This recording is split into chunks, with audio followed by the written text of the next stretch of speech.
Hey everybody, Rick Berube here for another Facebook Live on this awesome Tuesday. What is the 11th? I think it's the 11th today of January 2022. Doesn't that just sound great? Well, and we are very fortunate today from the lovely state of Arizona, out of our Kierland office, which is Scottsdale, Arizona. We're lucky today to have Michelle Miller. Michelle, welcome to the show. And the studio audience goes And an crazy. audience. Yes. We do have a studio audience. Be careful back there. Be quiet.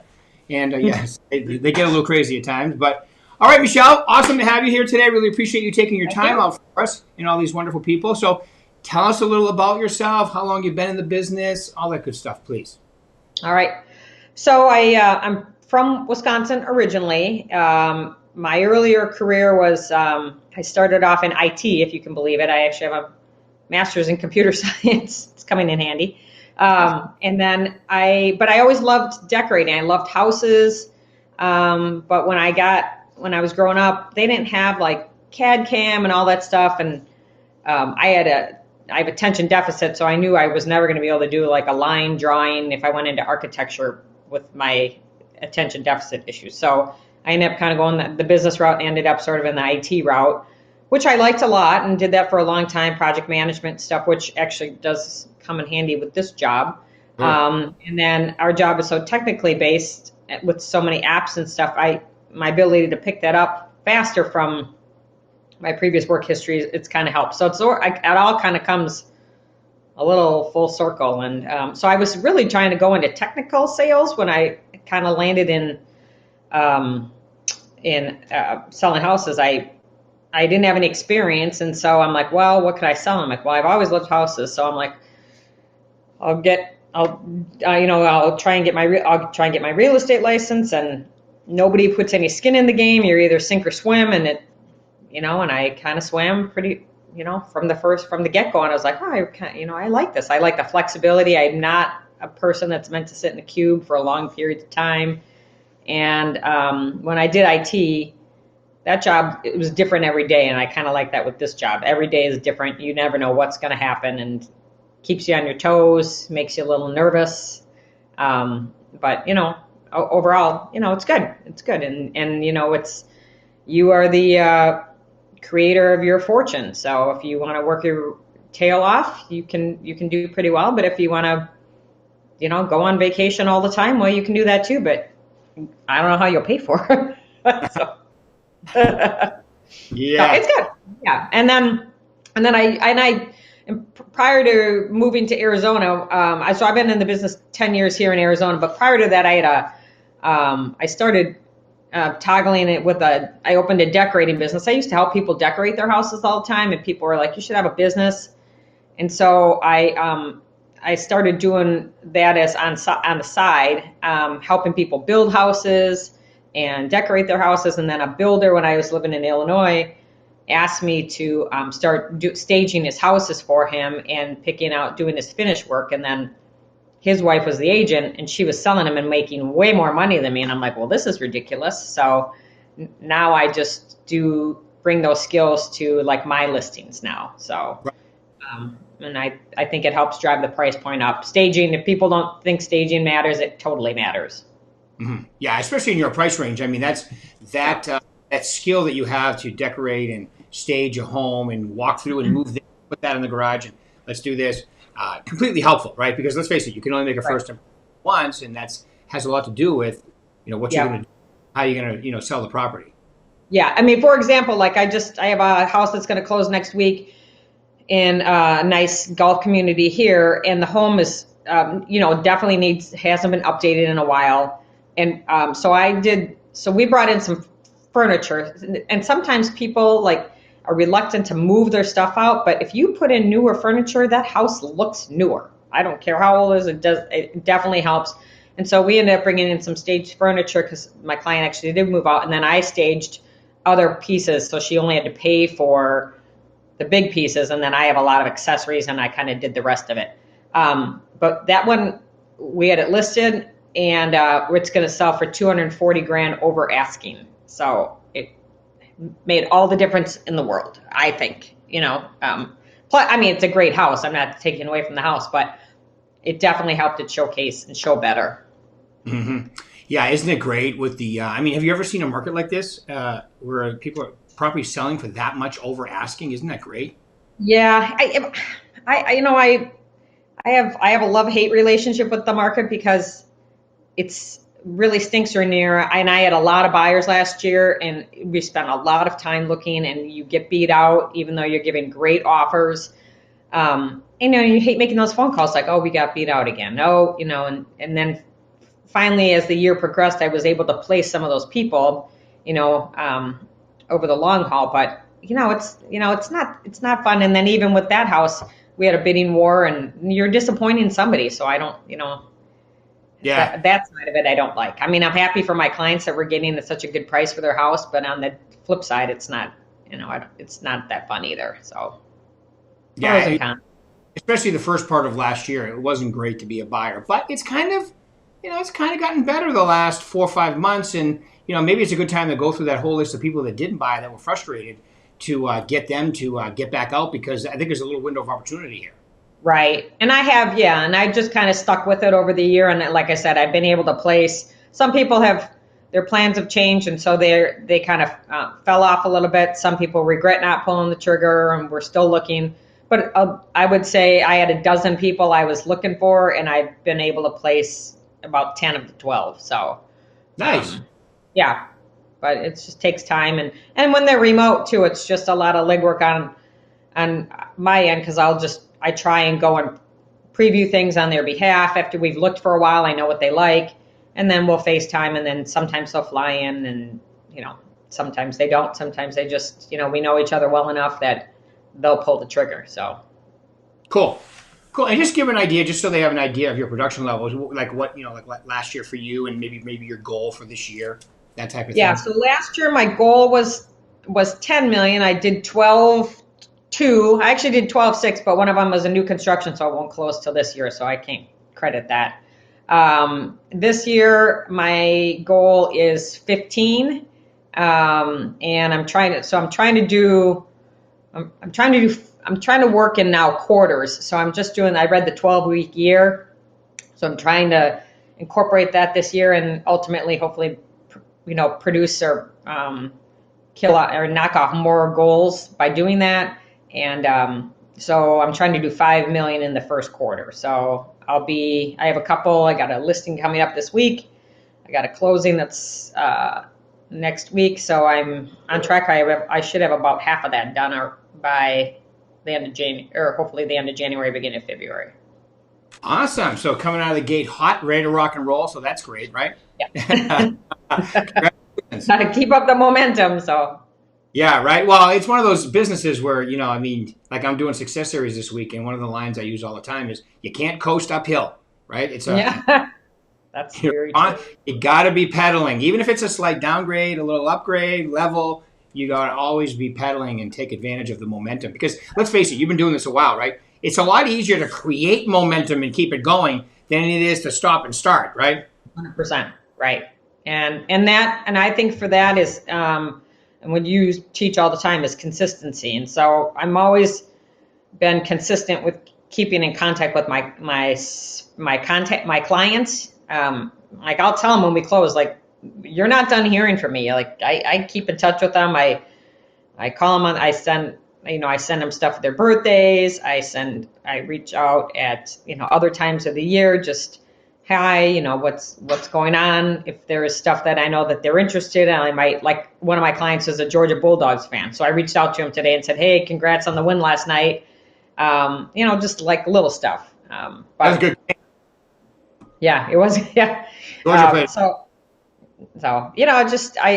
I like my clients. And so it's not hard for me to do that. I just, generally by the time you're done with this, we're really pretty good friends, and I like to maintain that. Even if they move out of state, like that guy lives out of state now, and I just, he likes the birthday stuff I send him, and so he's always excited when his birthday rolls around to get the brownies I send him. So. That's awesome. I love it. Good stuff. Yeah, and a lot of these clients, because let's face it, you have a fiduciary responsibility to your sellers and buyers, which means their needs become in front of yours. So I think it's kind of when you do a good job and you're, in tune with what people want, and you understand, like the personality styles and different things. I mean, it's pretty easy to become friends with a lot of them, right? Right. And I mean, they're just nice people. I mean, and I think when you have a mutual level of respect, I think it just can come naturally. If they respect the job you're doing for them and I mean, everybody wants to be appreciated.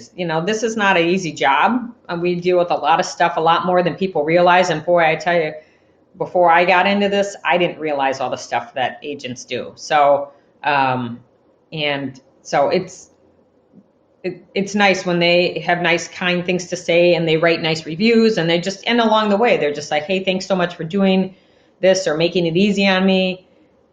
That's always my goal is I want the transaction to be easy. Moving is hard enough and buying is stressful, and however I can help it make it easier on them is always the goal. So that's an awesome goal. And it is. Moving is tough. Okay. Yeah. It is tough.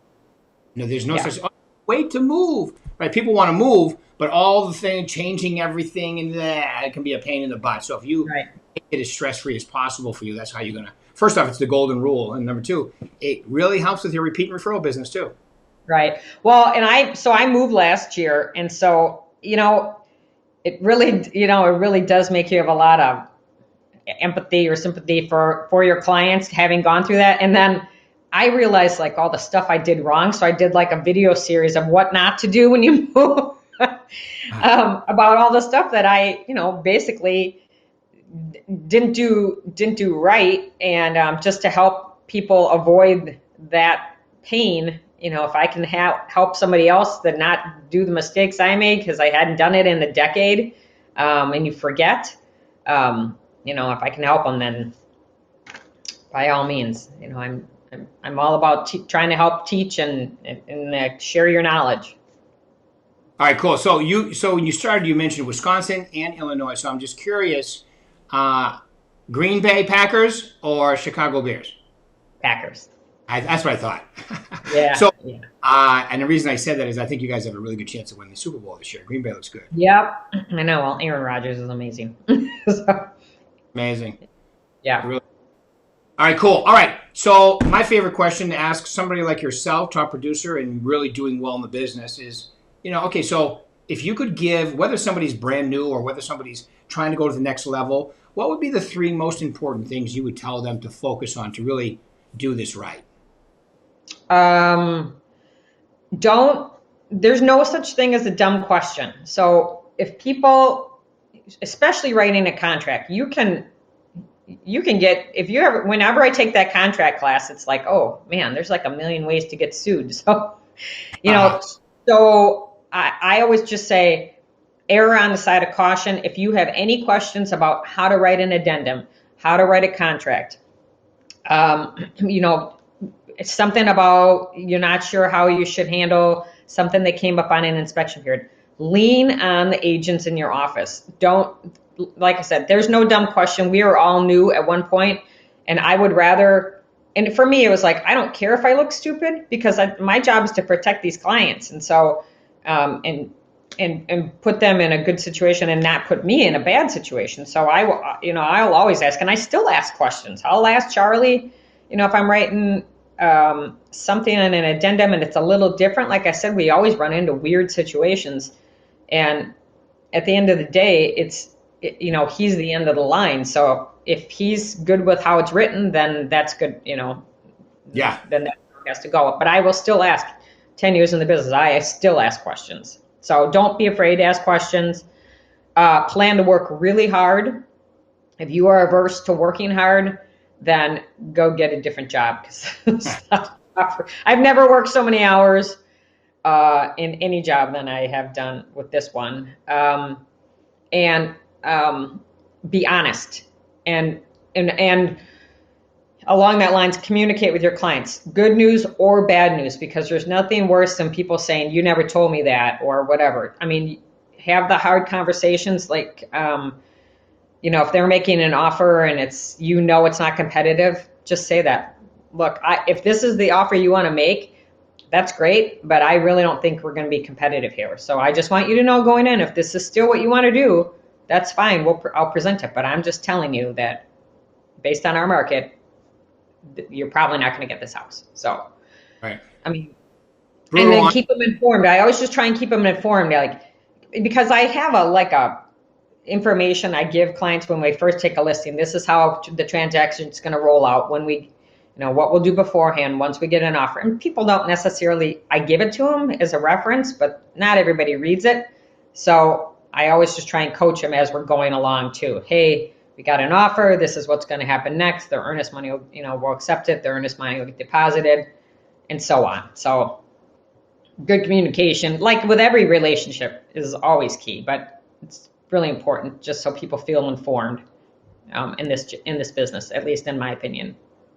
Yes, absolutely. And you know what? It's better to overcall. Like even sometimes when you have no news. Hey, you know what? I don't have any news. I just want to let you know I'm still waiting and talking. Yeah. But I want to let you know. I can't tell you how many agents I've talked to that have said, "Well, the seller complained that I didn't keep in touch, but I didn't have anything to tell them." And so, nothing to tell them. You should be calling. Could you imagine? Think about this. To me, buying a home, selling a home is a lot like you have a health issue. A good doctor keeps you informed. They call you. They tell you what's going on. Same thing with a real estate transaction, right? It's their financial health, and people get nervous, right? Right. And now with this market and just buyers in general, I mean, they really need to know what's going on, because they're excited.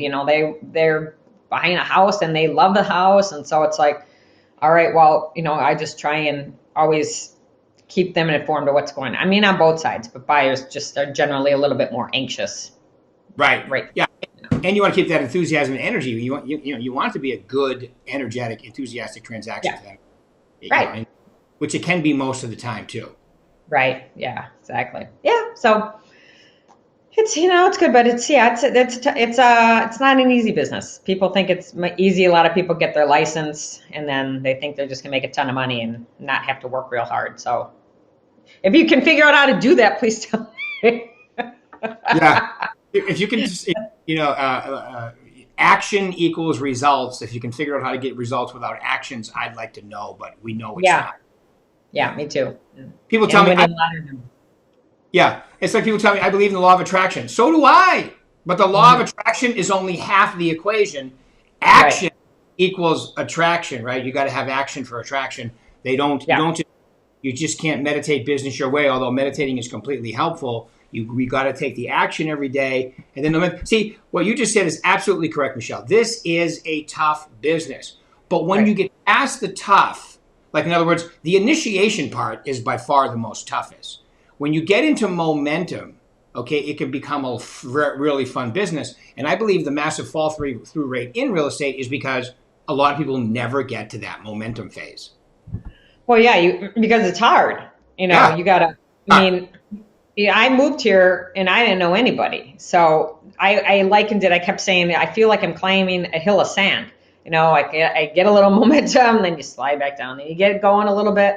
And so it's just, you have to just stick with it. I'm a pretty driven person. I get up pretty early. I do my miracle morning, which I tell you what, since I read that book and started doing that morning routine, I noticed an uptick in my sales. Start your day off right. I'm reading, I get through a lot more books.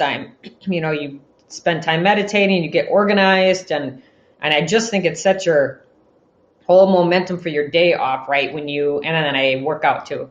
I think it just starts it on the right foot and you feel like productive. You're like, oh, okay, I already cranked this out in the first 60 to 90 minutes I was awake, and now I'm gonna, shower and go hit my desk. And so, it's just, I definitely saw, I think I read that 4 years ago, and you can see in my sales exactly when I started implementing that.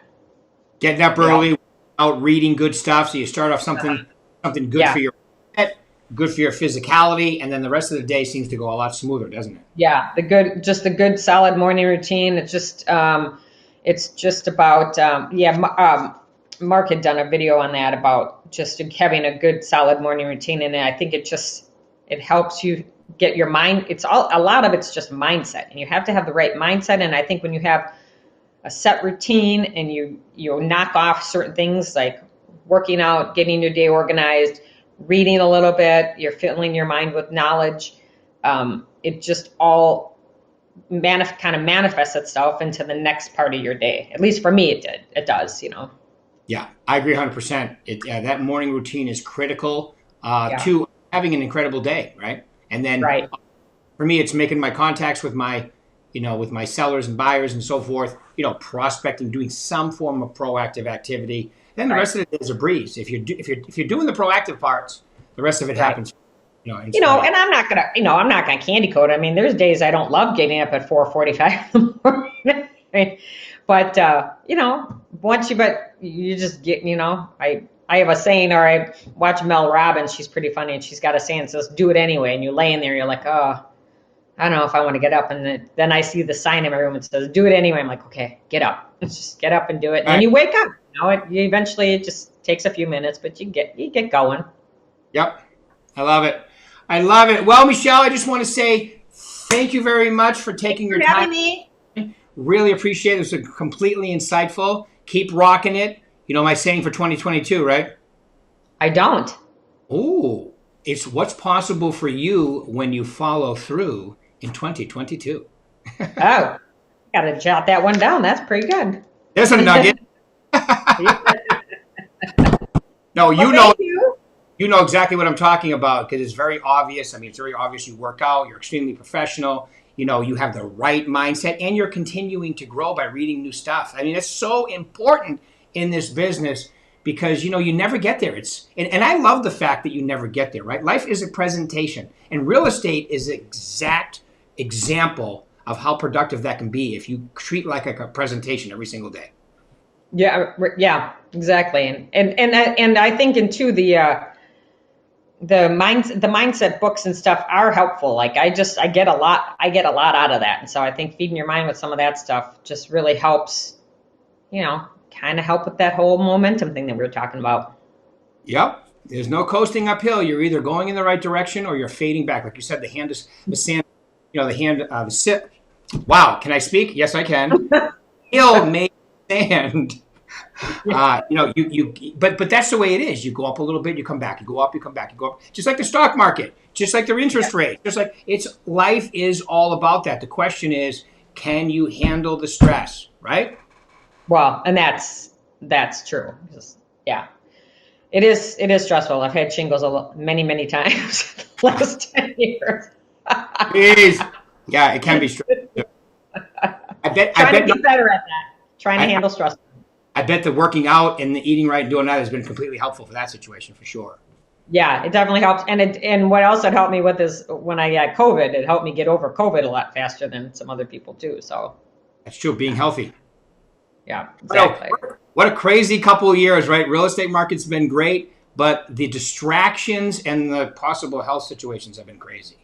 I know, right? And it's kind of funny though. I mean, I've had probably my two strongest years in the last 2 years. So, go figure, right? But well, because you kept rocking. Well, you ever notice? Okay, so this is a great time to bring this up. I think I don't know about you, but there's only been a few times in my life where your personal life, your business life, your health, your mindset, everything is going great at the same time. A lot of times in life, relationships are great, but the market's terrible. Relationships stink, the market's great. You know what I'm saying? There's, as the great philosopher Rosanna Dana said, always something. What's Well, what anyway, did she say? I said Rosanna Dana. Remember on Saturday Night Live? Oh yeah, now I know who you're talking about. Yeah.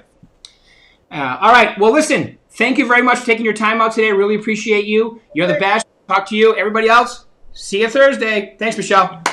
Thank you. All right. Happy New Year. You too. Thank you.